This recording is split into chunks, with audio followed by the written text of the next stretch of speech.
शेतकरी मित्रांनो नमस्कार. तुमच्यासाठी महत्त्वाची बातमी आहे.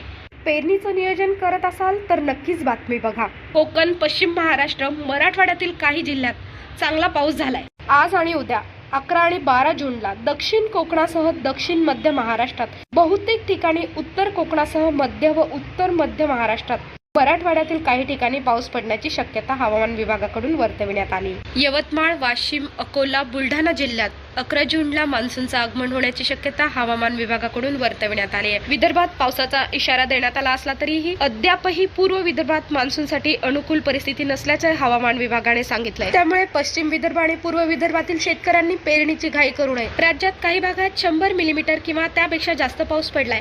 अशा परिस्थितीत वापसा आल्यानंतरच पेरणीचे नियोजन करावे. पुरेसा पाऊस नसलेल्या ठिकाणी पेरणीची घाई करू नये, यासाठी कृषी विभागाच्या समन्वयाने जनजागृती करावी, असे निर्देश उपमुख्यमंत्री अजित पवार यांनी बैठकीत दिले.